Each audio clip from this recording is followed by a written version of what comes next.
It's poverty. It's crime. Unemployment. Corruption. Accountability. The energy crisis. Inflation. We are worried. That South Africa has myriad problems on all fronts is a given. But the time has come for us to look for real solutions. I'm Jeremy Maggs, and this Moneyweb podcast will discuss those solutions on how South Africans can solve problems by having tough conversations and drawing on the insights of South Africa's top business leaders. Welcome to Fix SA. Welcome to another episode of Fix SA here on Moneyweb. You know the format. We look at issues beyond the challenges facing South Africa and hopefully try to explore practical solutions and insights from the nation's influential thinkers. In this episode, Roy Anderson, whose leadership journey began, I read, as a young artillery officer, and then he forged parallel careers in both the corporate and the military sectors. You'll also remember that he guided the Johannesburg Stock Exchange through its pivotal transition in the 1990s and then later served as chief executive of Liberty Life. Anderson's career, I think, offers valuable insight into leadership, particularly comparing the demands of commanding in the military to managing in business, emphasizing motivation, communication, planning and discipline. Roy Anderson, it's a great pleasure to talk to you. Thank you so much indeed. South Africa, I would contend, and I'm sure you agree with me, needs so many things fixed. But fundamentally, it all comes down to leadership, style and approach when solving problems. What have you learnt in that respect in your long career? Leadership starts, of course, by setting the right example. But to me, the most important lesson I've learned about leadership is to have the correct team around you. If you can identify the right people, motivate them, ensure they have a shared vision, you'll be amazed at how much you can achieve. And then once you've achieved it, of course, you recognize them and you reward them. But it's all about what the team can do as compared to an individual. Roy, obviously, depending on the task will determine how you're going to select that team. But again, in your experience, are there common traits that you look for in people who you would gather around you that would help you fix a certain problem? Yes, well, of course, you can't always guarantee that you can select your team because when you move into a new position, you inherit a team, and it might take you some time to make your selection thereafter. But there are a couple of common traits. First of all, commitment. Commitment, energy, and, of course, integrity. Without those, you will not succeed. Why is energy in that respect so important, I wonder? You know, a lot of people are 8-to-5ers, not everybody, but you want people who really are committed, who's prepared to go the extra mile. You know, when we restructured the JSE, you won't believe the effort that people had to put in to achieve that restructuring. And they'd often had to do it after hours and possibly at the expense of their private lives. But they had that absolute commitment to get the job done. And that commitment, as you're suggesting to me, is also predicated on the other pillar that you've just raised, and that is motivation. How did you go about doing that? Well, you sit down and you say to people, okay, where do we want to go? What is our goal? What is our vision? And you build a shared vision. I guess Rossi Erasmus is the classic topical example of that. But you have a shared vision and you get the buy-in. If you haven't got buy-in, forget it. You can't get anywhere. So it's all about sharing a vision and a commitment to get there. But, you know, people want to be part of a successful team. They actually seek your team eventually if they realize that this is a winning team. How do you go about setting that shared vision? What are the building blocks in that respect? I think the key thing is to say, what outcomes do we want? How do we make sure that this business or this entity is sustainable? And how do we want it to look in 5 years, 10 years, 15 years? Where do you think we need to be? And then, of course, what are the threats and what are the risks? I mean, take, for example, the post office or Kodak. Just look what's happened to them. Imagine if you were running a video shop. Where would you be today? So you have to think long term and you have to say, where do we want to be? And people will buy into that. In other words, they'll catch the excitement of where you want to be. With Roy Anderson, I imagine the caveat that things change all the time. You have these so-called black swan events that you can't always set a path or chart a course and it's going to remain constant. So you've also got to be flexible enough to change things, and maybe at some point in that journey, you've got to say, well, the outcome is going to be different. Well, we were taught as young lieutenants, every plan gets disrupted by the first round going off. Everything changes. The rules change. But it's very important that you are sensitive to the environment. Do you see these black swans? Of course, you can't see them all because by definition, they are black swans and they catch you by surprise. But you've got to continually think, what is going to happen in our industry? What are the threats? And equally importantly, what are our competitors likely to do? So you continually scan the horizon and you continue to ask yourself the question, what do we need to do to ensure that this business remains sustainable? Roy, it's also important to maintain a disciplined focus as far as fixing any problem is concerned or turning anything around. And I wonder if you could compare the role of discipline in the military compared to civilian leadership. Are there commonalities there and are there huge differences? And if so, what are they? Well, first of all, let's just break that into two. Focus is vitally important. And the leader's job is to ensure continually monitoring the focus. How are we doing against the plan? Discipline is important. But, I've always said to myself, the moment you have to discipline people, it means that maybe your leadership is failing. Either you've selected the wrong people or you haven't motivated them correctly. But yes, there has to be discipline. There's that horrible expression that every company needs a good hanging. Every now and again. I don't like the expression and I don't like hanging. But eventually you have to discipline people in the corporate world if you really have to. But in the military, of course, it's far more instant. It's far more acceptable. But once again, I used to say to my young officers, if you have to discipline your troops, it means you failing as a leader. So how do you go about, whether it be in the corporate or the military space, what is the philosophy in terms of discipline? Because other people, Roy, are also watching the process, and I guess that you don't want to demoralize them. Now, the important thing is, first of all, at the beginning is to set your expectations. In other words, your staff, be it in the military, be it in business, must know clearly what you expect. What are the rules of the game? What is acceptable? What isn't acceptable? What are the deliverables? And then you measure people against that. And you do it openly and honestly. And you say, look, you were supposed to do this 3 weeks ago. I can't see why you haven't done it. Therefore, I have to discipline you. But that's the stick. The carrot is equally important. Incentivize people to do the job. So once you are on this journey in terms of fixing a company or fixing the country, obviously you want to achieve goals, but Roy, you are going to achieve those goals through immense pressure. How does one go about achieving those goals when the pressure is constantly ratcheting upwards? Well, I guess I had one of the best baptisms of fire when I became CEO of the JSE.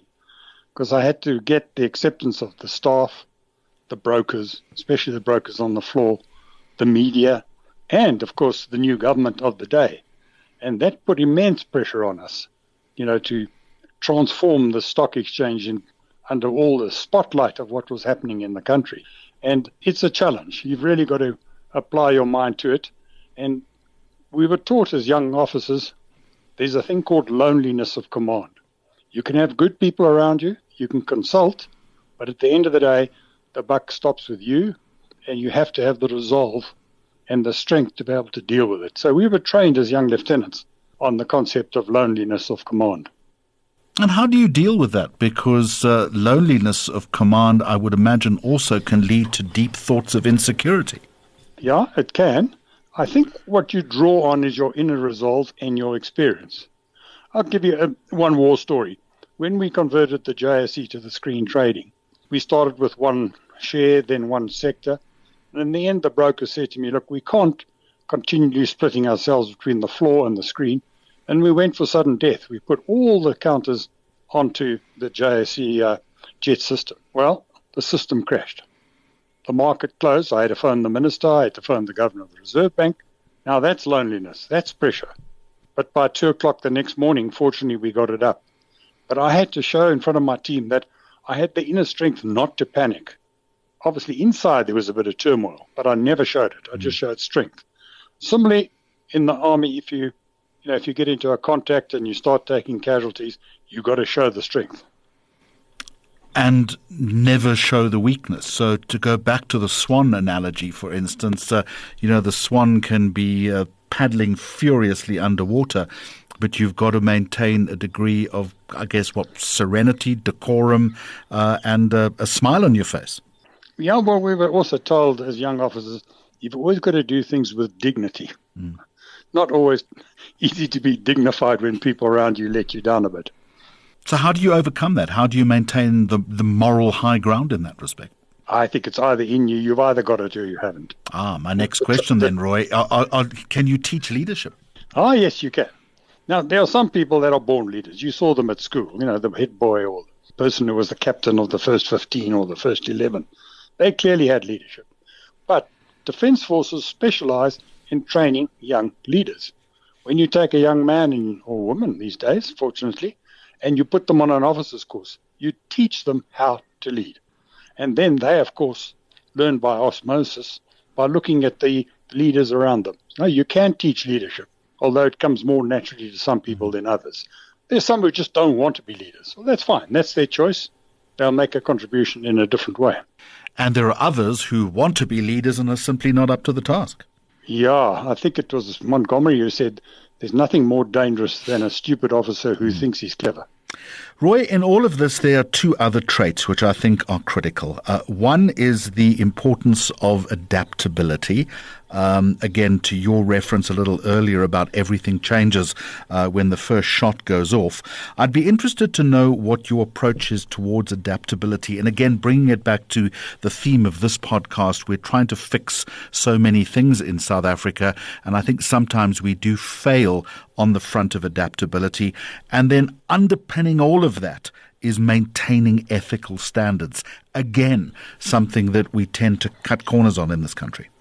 Well, let's take those two separately. Adaptability, for me, being an accountant and a general, doesn't come naturally because you tend to get fixed on what you think is right and what is wrong. But the environment around you is constantly changing. Therefore, you've got to change. One way of handling it, of course, is to have some contingency plans. But as we said earlier on, you can't always foresee the black swan event. But you've got to have the ability to change your mind, to change the plan, and to say, okay, we were going this way. You have the equivalent of the halftime talk. We're going a different way. But ethics, on the other hand, not negotiable. If you don't have an ethical foundation in your company or your entity, you are lost, absolutely lost. Because the leaders at the top could be ethical, but if the people below them are not doing the right things, your company could well be destroyed. So you have to have this ethical base. And that's what worries me a little bit about the amount of working from home.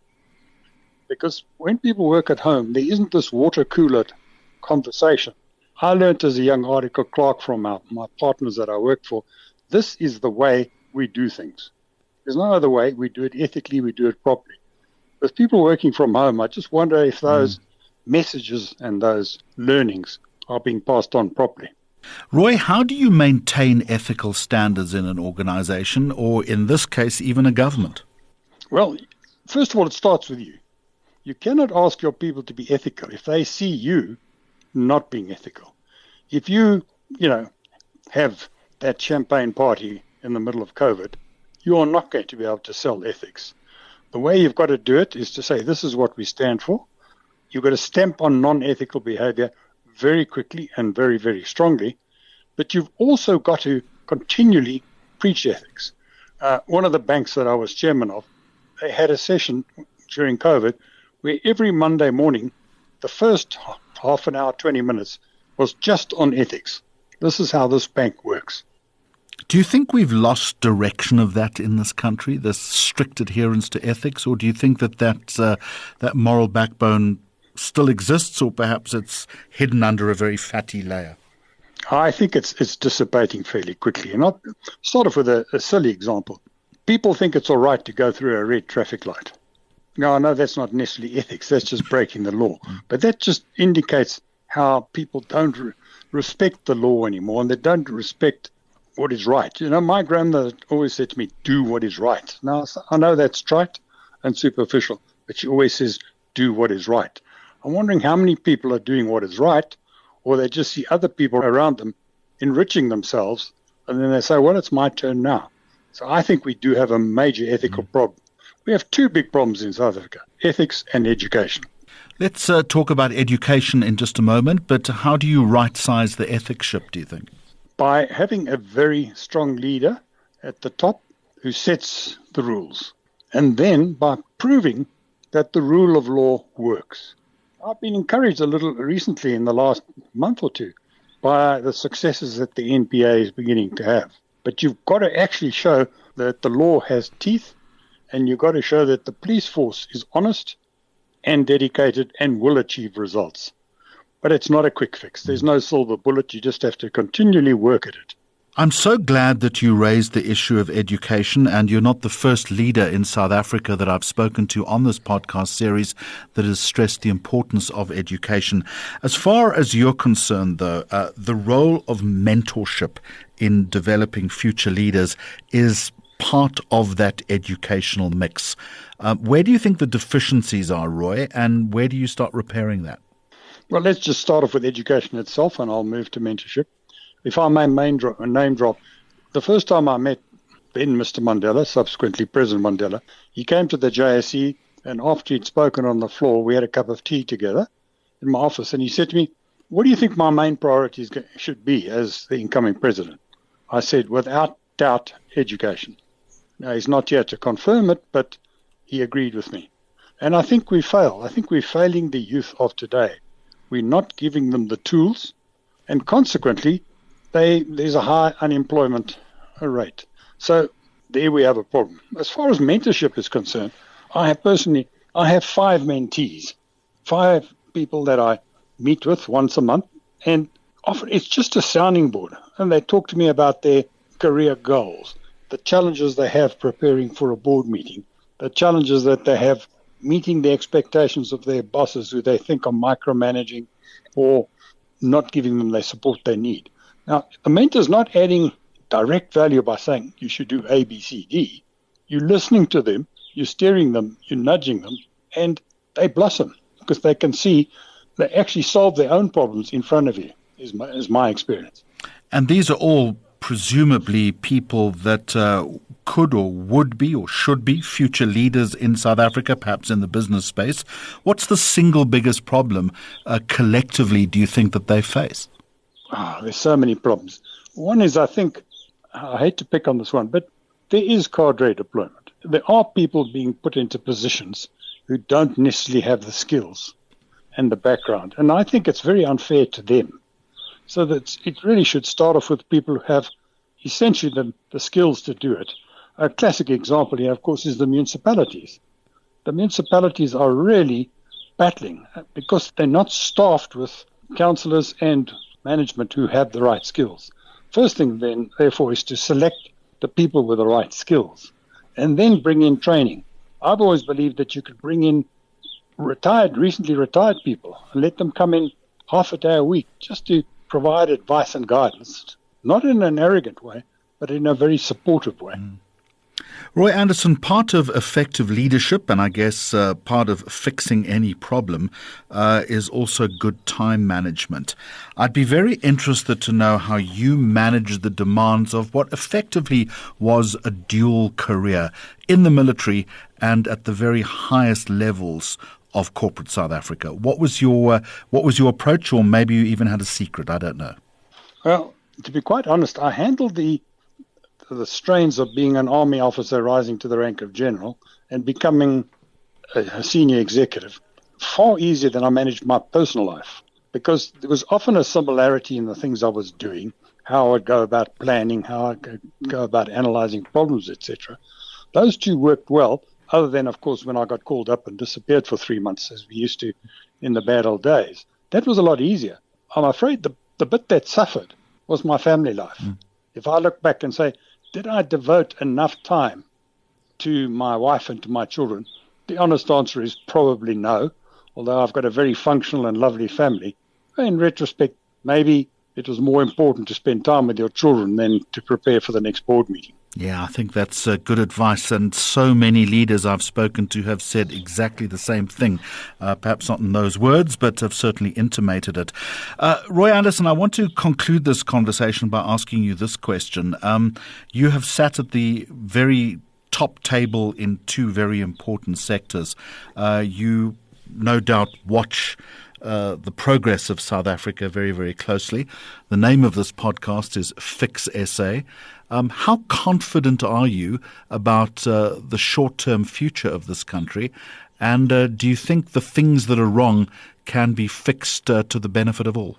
I'm both positive and negative. On the positive side, I've seen recent signs of things coming right. I think the government of national unity, which nobody foresaw and probably would have chosen, means that I can see each of the ministers, whichever side they come from, seems to be performing better, have more energy, more enthusiastic. So there are those short-term benefits that I see there. To me, however, the biggest threat is the unemployment rate. How can we believe that we're going to be safe, secure, and prosperous when people are sitting in the so-called townships with no work and no hope? That's a ticking time bomb. So we have to actually create jobs, and we have to be absolutely dedicated and creative into how we're going to create jobs for this unemployed youth, typically. It's very unfair. So just a quick one then. I said it was the last one, but let me throw one more in. It's all about creating jobs, but more importantly, it's about creating the enabling environment where jobs can be built. What do you think is that enabling environment that will create a smoother passage in that respect? Well, in a way, we go back on a loop. Obviously, education will help, but that's a long-term one. But I think incentivizing employers would help. I think public works programs, we're going to be threatened terribly by a shortage of water. And we've got unemployed people. Why don't we put the people to work to sort out our dams, our rivers, etc.? And why don't we put these people to work to sort out our harbors and our railways? Now, I know these entities are meant to run at a profit, but isn't it better to have unemployed youth been giving challenges, opportunities, leadership, helping us to solve the problems of the future, rather than them sitting there getting more and more depressed and maybe even more and more irritable about the future of the country? Roy Anderson, thank you very much for joining me on this edition of Fix SA. Thanks for listening to this Fix SA podcast. For more episodes posted every second Friday, go to moneyweb.co.za, the Moneyweb app, Apple Podcasts and Spotify, or follow Moneyweb News on social media for more updates. Moneyweb, your trusted source for business and investment insights.